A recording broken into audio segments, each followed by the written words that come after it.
Hi everyone, welcome back to my channel. My name is Melanie and this is Our Budget Life. I have here a few of the items that I use when it comes to my budgeting.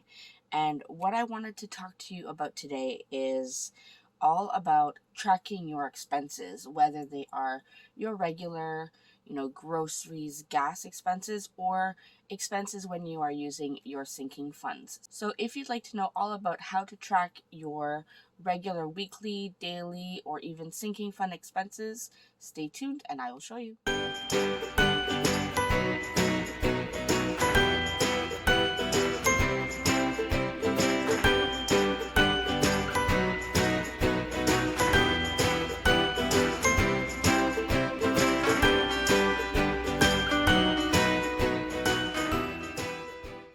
Okay, so as I said, I do have a few of my budgeting items here. So this firstly is my sinking funds kind of folder. It's a 6-ring, I guess it's meant for a planner, but I've been using it for my sinking funds. And I have all my sinking fund cash envelopes in here. Then I have my Erin Condren. This is a monthly planner. It's a 7x9, and I've been using this one for my debt tracking and also my sinking funds. So if we go to October, you'll see here I have my debt tracker for October, sinking funds for October, and then I have the transaction log here, which is one thing we are going to discuss. And then, of course, I have my main budget planner here, which this is the Erin Condren. This was called the Deluxe Monthly Planner when I bought it last year. It's very similar to this year's current monthly planner. And this is what I use for everything else relating to my budget. So if I skip to October, you'll see here I have my monthly spread, and then you'll see the colored stickers. That is how I track my expenses there. And then I do a weekly check-in where I check in with certain categories that I feel I overspend in. So let's start with the basics, shall we? Now, when you look at your budget, so if I go back to, for example, September's budget. Now, this is something you may want to do after you've budgeted for a month or so, just so you have a better idea of what you're looking for. You want to look at a completed budget, and you want to look at where you may have overspent on some categories. So when I look here, obviously these are all bills, things that are withdrawn from my account or that I have to pay. And most of these are, I can't change the amount. Those are the amounts that they are. When I get down here to the food and restaurants category, now during September, I did budget them together because I was running out of physical space to write them all. And you'll see that's why I made some changes in October. But for food and restaurants, I had originally budgeted $1,250. And I did go over by $376.92. Now, I know, because I've been budgeting for quite a few months now, I know that that's actually a good month for me, being over just by, about $350 or so. That is a good month for me. Usually we do spend a ridiculous amount on our groceries and restaurants. I want to say mostly the restaurants aspect, eating out, because we are on the road so much with our children's activities. Not that that's an excuse, but that is where we tend to overspend. So I know that this is a category that I want to continue looking at. In terms of gas, we have been doing very good on our gas expenses in the last few months. Of course, it's because, unfortunately, it's the pandemic. We're not driving as much as we used to. We usually spend at least $600 on gas, if not more.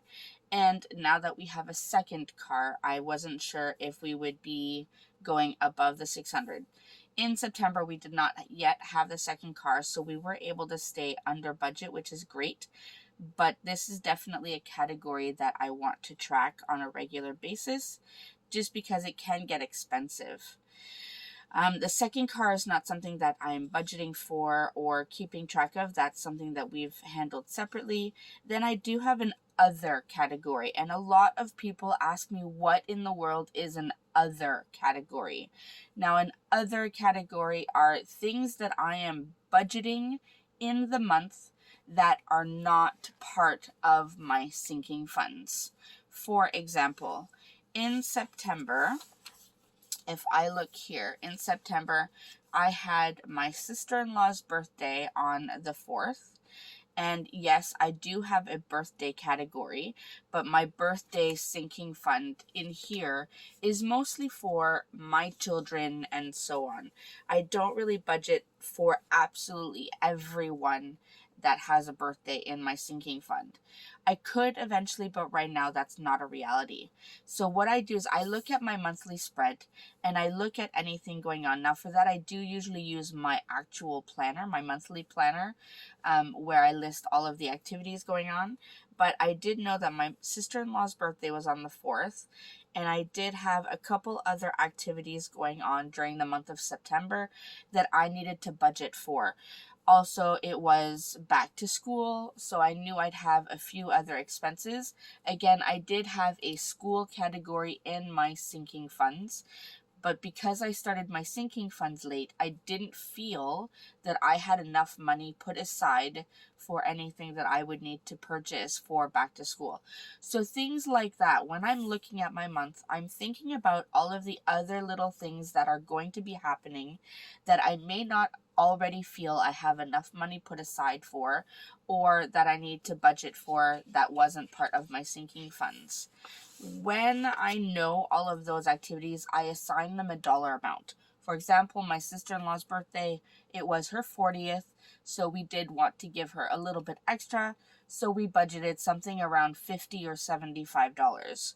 So things like that I would take into consideration, and I create an other category. So this other category here, the $400 I budgeted, would have been for my sister-in-law's birthday, back to school, and anything else. Now, I went ridiculously over budget, and honestly, if I were to think of it right now, looking at my stickers, the other category is a gray sticker. So when I look at all of my gray stickers, I can see all of the money I spent and where. But honestly, I don't remember what they were for. So I just know that I went over budget in my other category. So that is something I want to track. Then I do have my unbudgeted category. And this category is something that always gets me. Every month, I feel like we are spending way more than we had budgeted for. And a lot of that comes down to pre-planning, setting up our sinking funds, and so on. So even I am not perfect at this, and I make mistakes. It's going to happen. So for our unbudgeted category in September, we were over by $12.83. And for that, again, I can look at my monthly spread, and any of the red stickers right here, those are the unbudgeted. So things like these were my son's jazz shoes. He outgrew his shoes, so I had to buy him new ones. I bought some Erin Condren product that I hadn't budgeted for.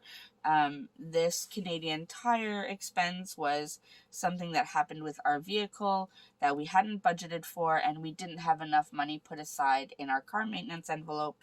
So things like that came up that were unbudgeted, we needed to put here. So those are the categories that I know I need to track on a weekly basis. And that's why when I have my weekly check-in, I have these categories listed. So on my weekly check-ins, I do list groceries, gas, restaurants, other, and unbudgeted. These are not necessarily the only categories you can track. You can track any category that you feel you tend to overspend in. If you, for example, give yourself an allowance, let's say, for beauty, or if you want to call it makeup or hair or anything like that, and if you feel you tend to really overspend in that category, you could add this in here. You could write beauty and then how much you spent that week and what your balance is based on what you've budgeted. This is very individual. you want to set this up and use categories that you feel you tend to overspend in on a weekly basis. You don't really want to put anything here that you might overspend on, every few months. This would be monthly and weekly basis that you tend to overspend on. So you want to be able to track what you're spending. Now, when it comes to adding everything in on my monthly spread, all these stickers that I've added, how do I keep track of what I spent? Now, for me, what I've been doing so far is I've just been going every week or every day, I try anyways, is I will go on my bank account on my phone or on my computer, and I will look at what I spent that day.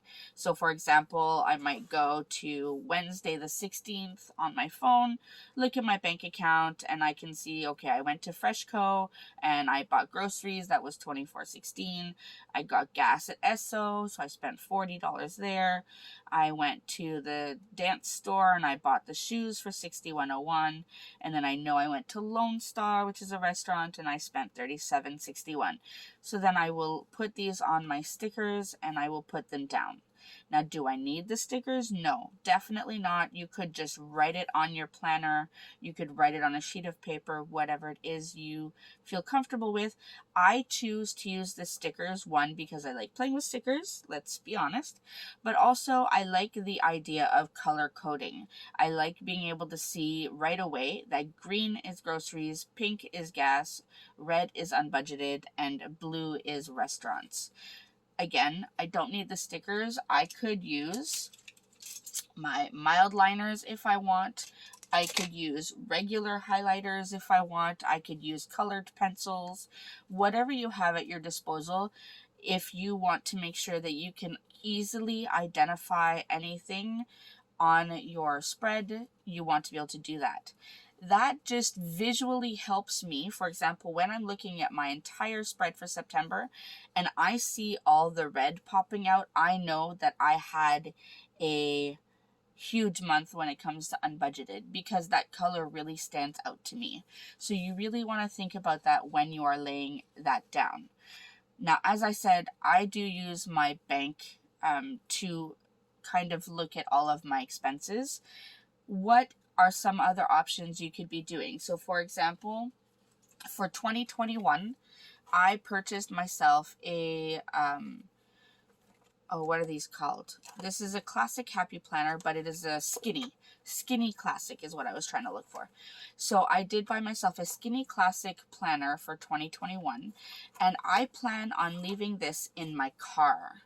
And the reason being is this will have, so it does have some spaces here. So for Friday, Saturday, Sunday, for example, I will leave this in my car. It has just a bit of space because I find I do a lot of my transactions on the go. So going to a restaurant, getting takeout, if I go to Michael's and I purchase things, I'm always on the go. I'm in my car. So what I could do is I could track it really quickly and write, I don't know, Shell $40, and I could write gas next to it. I could write Michael's $20 and whatever it is I spent at Michael's, and so on. I could even write Tim Hortons, $11, I got breakfast. Things like that. So I could do that really quickly in my car. Now, if you are in a rush and you don't have time to write it down, I like this because I can just put in my receipt. So let's say this was my receipt.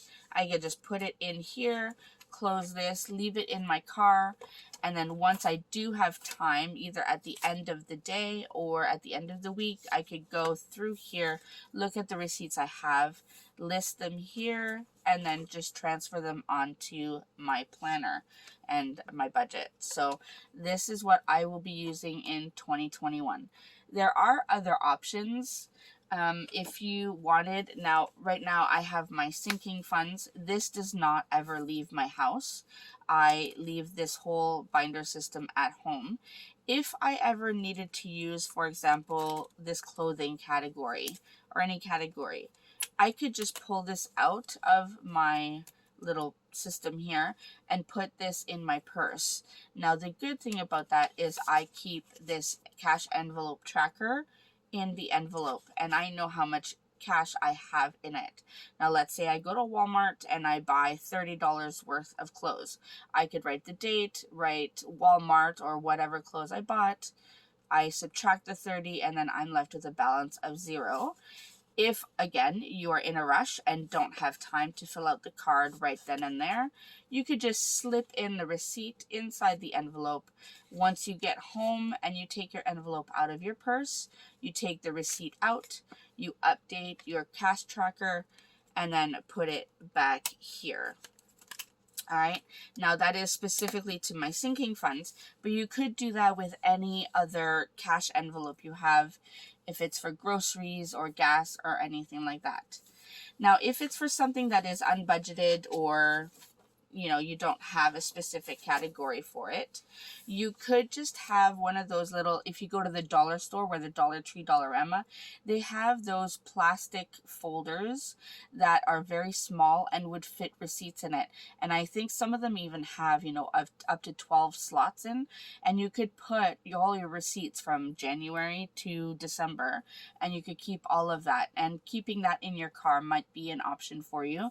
Something you can leave, slide in your receipts very quickly after you're done any of your shopping, and then either daily or at the end of the week you bring that folder inside the house, you add up all your receipts, and then you list them on your monthly spread, and then you keep track usually using your weekly check-in.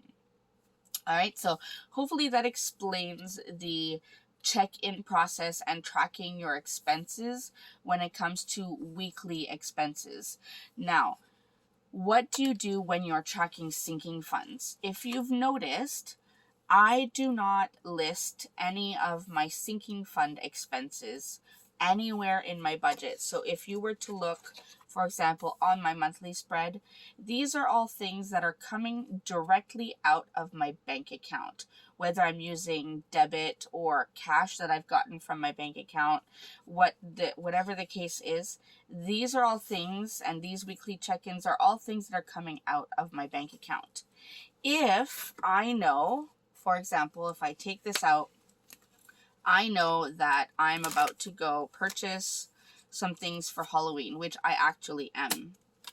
I would take my cash envelope out and I would spend whatever it is I need to spend, and I would keep the receipt or track it on the cash envelope tracker.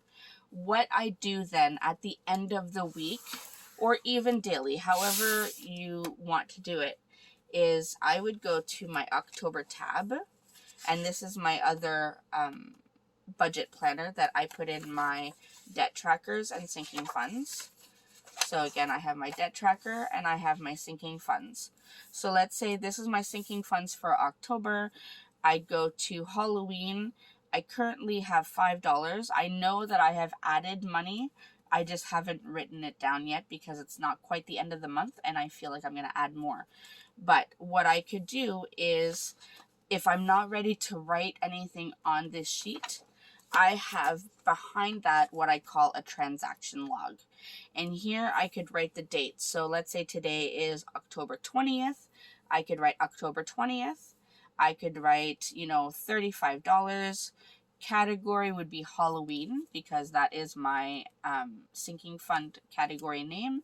And then description, I could write son's costume or bag of chips or whatever it is that I would have purchased that would come from my Halloween cash envelope.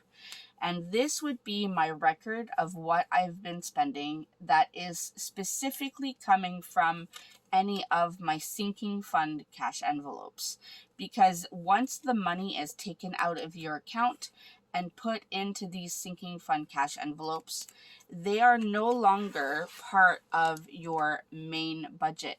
Because again, the money is already out of your bank account. If you were to look, for example, let's see, I don't think I had anything in September. All right, so if I go back to my August, now I hadn't finished my August budget. It was very bad, but I didn't finish my August budget. But if you look here on my budget, I do have a sinking funds category where I had budgeted $2,500. I did take out $2,500. So this shows that I took this cash out of my bank account, essentially taking it out of the main budget and putting it into my sinking fund cash envelopes. So once I've done that and I've taken it out of my budget and it's in here, it then has to essentially have its own budget, which is why I have this transaction log and this sinking funds tracking sheet. That way I can track whatever is in my envelopes here, which is also why having something like this is important, so that you know what you are spending, when, and how much you have left. So hopefully that helps explain the separate methods that I use for tracking my transactions. Now, I don't have a way of showing you this right now, but there is also an app that I often use, and it's called Every Dollar, and it is an app that it was created by Dave Ramsey. I really love that app. That app does help you create a full budget for the month, and you can track all of your expenses in there. I will try to insert kind of a snapshot of what it looks like here so that you can see kind of what it looks like.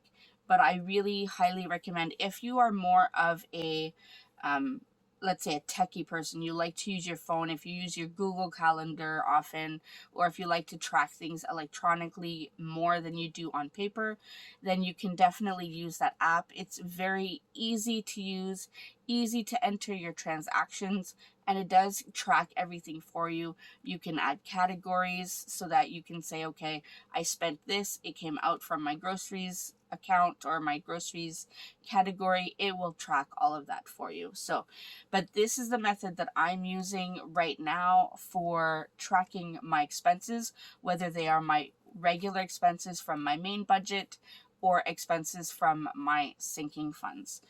So I hope that helps explain what I'm doing right now in terms of tracking expenses. This may change for 2021. Who knows? I mean, I've already added a new little planner that I'm going to keep in my car.